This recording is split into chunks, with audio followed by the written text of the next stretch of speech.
What if your quietest employees are your greatest asset? Let's talk about that today on Stepping Out of Stuck. I'm your host, Ted Simmons, the superhero of Shyness. And I'm your host, Bonnie Brindle, the anxiety avenger. And together we. Help you get unstuck. So, welcome to Stepping Unstuck. So, So, Bonnie, we were talking about our quietest employees are our greatest asset. well, In doing that, for me, quiet means shy. For you, quiet means anxious.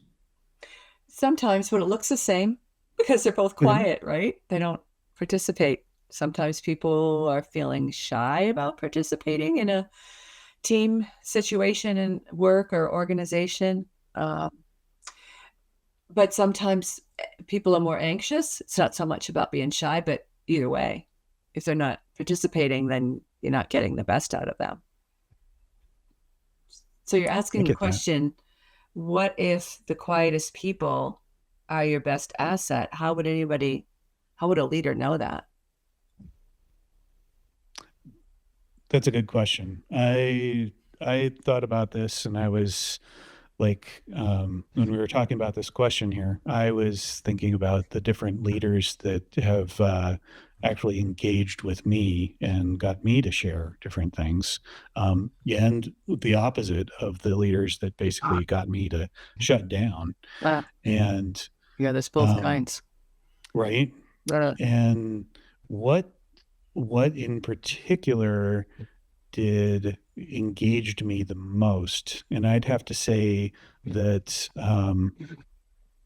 it was actually them spending the time to actually get to know me. mhm. Um, where I felt like I could actually relate to them as a friend. That definitely got me more engaged. What about you?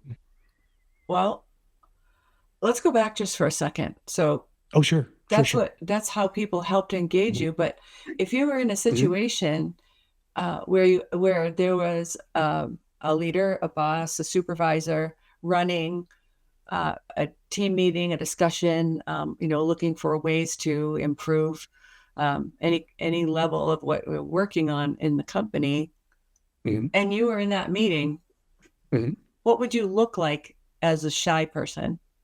Like how would they know? Let's say they're in front of the room of folks and we're leading a discussion. Mhm. How would they know shy or anxious? What signs did you give off? Oh, that's a good question. Okay. So,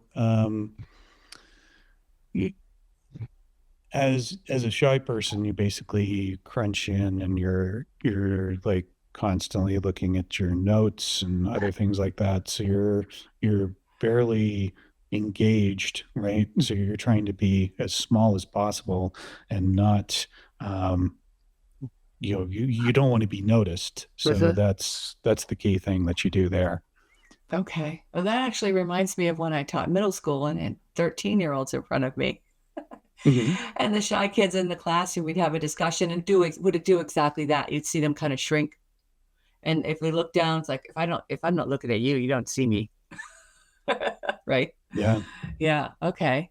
So and you've had some leaders that were good at engaging you and others not so much. Is that true? Yeah. The key um when you have somebody that calls you out in the middle of that Uh, being shy and hiding and everything like that, you totally shut down. oh, You're just like, yeah, yeah, whatever. I'm good. I'm good. I just whatever. Get your attention off of me. That's basically what the wording is. It's basically I don't want to participate. I don't want to be embarrassed in front of everybody here. I just want to be left alone. really? How do you communicate that when you're shy? As I said, it's basically just like, yeah, that works. Just very short answers, Okay. very done, none. non-committal, um, none of the things that anyone would have anything to attack on, Got it. right? With lim Because you're being attacked. That's what it feels like. It Okay. feels like you're being singled out. You're being attacked. You Single know, it's not a it's not a pleasant place, and all of a sudden you're going into defensive measures that you can, which is get as small as possible, um, answer as least as possible, and to everything so that then they have no attack surfaces. Okay. Oh, I bet those of our listeners who are shy can really relate to what you're saying right now. That kind of back off, hiding. If I have to say something, it's going to be neutral, or I'm going to agree with, right, the person who's questioning, because then you can't get attacked, right? That I Right. understand correct. Okay. Yeah. And for me, it's different because I'm Mm-hmm. not shy, even in that kind of environment where, a larger team being led and questioned, um, but anxious instead. And for me, that's the anxiety comes from, I'd say, previous experience where um, I can get an attitude if I'm feeling anxious about that. I can have an attitude like, I know that you're not really listening to what I say, and you're only asking me because it's you're supposed to. So I don't want to waste my time answering you because you're just not going to pay any attention to what I'm saying, um, or being afraid of being sabotaged potentially. Like you said, you give a neutral answer.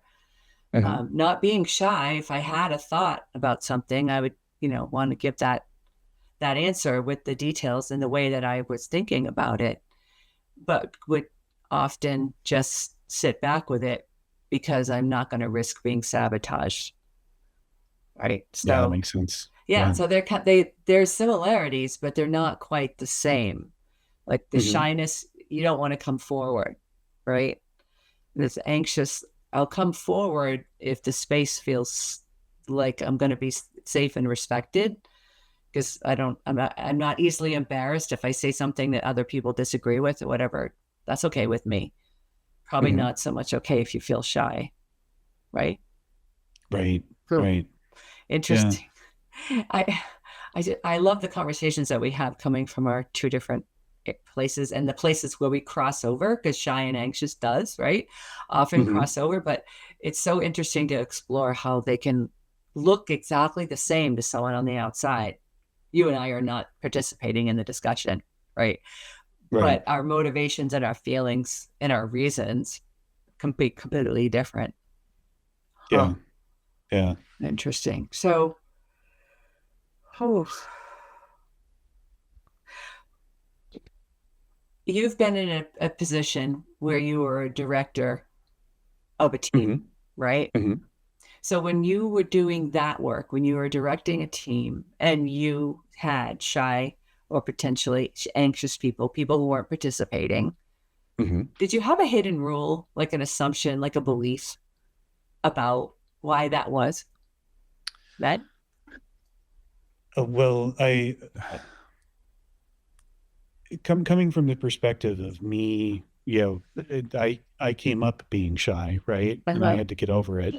I realized that there are a lot of people out there that I would take a look at my employees and realize the ones that weren't participating in the meetings, The and then I would go over to them and I'd say, "Well, you remember that meeting that we had yesterday or 2 hours ago? That what did you actually think?" the And by doing that personal thing and just exploring what they personally thought there, uh-huh. it made it much more validating and made it, much easier for them to express what they thought because they weren't in front of a group and they knew they weren't going to be attacked by anybody else. I was actually asking them for advice uh, oh on yeah. what they thought. And it became a safe space for them to communicate with me. Um, whereas, and then I could be their voice in the next meeting and say, this was brought to me Oh yeah. as an idea. and then, be able to bring that up and bring it into a discussion and engage them in that thing because they were afraid to bring it in, Mhm. but they're able to comment on it now because it's more anonymized Mhm. and it's not as threatening to them. So Sure. that made it a lot easier for them. So you were really validating what they shared Mhm. and then bringing up to everybody to discuss it. And then they didn't have to be on the hot seat about it. Right. Yeah. Right. Then I was in the hot seat. Right. Right. Which, a leader should be able to handle. Hmm. Right. So, okay. And, that makes me think of when I was coaching staff in a school in the education space. It's the same Hmm. thing, right? You still have Hmm. a team of people, and there's we're looking for how best we can serve kids, how best we can help each other, all the ideas about moving forward. And there are always people who come forward really quickly, always have an idea to share, and others that are genius, Hmm. sitting back there not saying a thing. Um, so I love the idea of how you just described going one on one to someone where it's not recorded. And I think I'd even add to that. Hmm. I know a lot of folks in leadership would call someone to their office for a one to one chat. Hmm. And I think that there's the little kid that still lives inside all of us that knows what being called to the office feels like. Oh yeah. Yeah. Oh, Busted. principal's office. Right? And we don't want to create that feeling. So even just the physical taking of the time of going to the office or space or classroom or whatever that person is most comfortable in, where they spend their time and have that conversation, even Mhm. that can be really helpful. You going to them, literally meeting them where they're at, right? Oh Because yeah. we want to meet people where they're at and what they think and what they can offer. But even physically doing that, I think Hmm. would go a long way to showing them that you're taking the time and energy to come and ask about that. And so, in addition to that, in Alright. some of those spaces where I was working with folks who were sitting on genius, and I wanted to know Mhm. what they had to say. A couple of things that I would do are we always had a slide or two, and we had to have funny ones too, of course. We always had a Uh-huh. slide or two to help guide our conversation. And one way we could get input would to put a QR code up there that would Mhm. have a couple, please, can we have questions? Can you respond to this question? What do you think about this? I love your input on whatever. So they can personally, quietly work on it that way. That's one other option. Oh yeah. And then I also actually used to use index cards, old fashioned pen and paper, in a container with a lid, and say, hey, if you Mhm. have an idea, you have a question, you want to share something, just throw it on an index card and stick it in the container. Mhm. And that way, all those things going, like you said, going and talking to that person and Mhm. asking them, using a QR where they can respond that way if they like the digital way of things, and also if they just want to write a note. All three of those things protect the anonymity Mhm. of that person, right? So that could raise the safety level for everybody. Oh yeah. Yeah, Yeah, that's a because good one. I had to battle kind of a hidden rule that I held on to Mhm. as a leader in that space, the assumption that someone Mhm. didn't participate because they weren't interested in being part of the team. And I think we really need to be careful of that because that's Mhm. not usually what it is it? Like Yeah. yeah. So when you feeling shy and you don't want to come forward, it's not because you don't want to Mhm. be part of things. And even me in the anxious space of like, I'm not going to waste my time if you're not going to listen or whatever. It's not about Mhm. not wanting to be part of it. It's just a lot of negatives that people carry into each new job or space that they might be holding onto from the past and project onto the current leader that maybe aren't fair. And Oh yeah. I've definitely done that. I'm Oh, done. yeah, me too. Yeah. The whole thing of somebody triggering you into past behavior is like a whole nother story that could probably go into at some point, right? Oh, that is so true. Yes, or Yeah. being around anyone that reminds you of someone that you felt abused to you in the past. Hmm. Oh, Yep. woof. That's just like you might as well take a lighter, piece of paper and Yeah. light that one right up. No, Yeah. that can happen. It's like whoosh. Um, yeah, so as a takeaway, then for our business leaders, our principals, our superintendents, our Mhm. managers, our CEOs, what do you want to have them leave with as a takeaway from this? When the question again was, what if your shy and anxious employees are your best asset? What takeaway do you want to have them? Well, so your shy employees are probably your shy and anxious employees are probably the ones that have thought about things the most, because they've been sitting there observing it and they've been thinking, well, there's got to be a better way to do this, but they don't want to say it. And the problem is that when you're in a group setting and you're actually asking people to participate and you ask them directly, it becomes unsafe for them. No, yeah. And that is the key, is that you need to figure out safe ways for them to have input, so that then they don't feel attacked and they can actually say what they think, that what they're actually feeling. And if you don't spend that extra time of getting to know them and letting them express themselves, then you're not actually listening, you're just facilitating.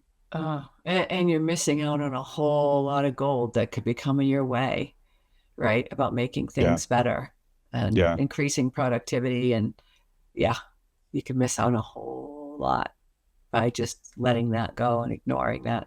Because there are always those loud voices in a room, right? There's Hmm. always the few people who are coming up with ideas and putting them out there and blah, blah. And Oh yeah.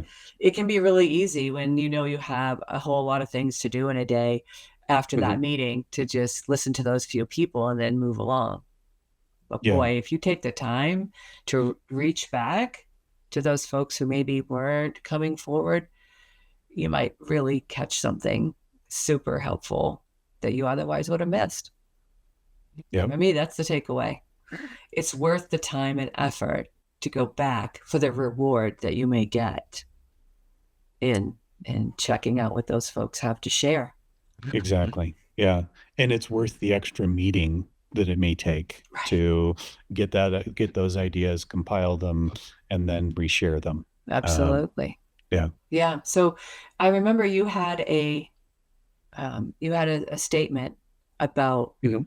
how the things that result in people being how the experiences that result in people being shy and anxious are actually skills based and useful.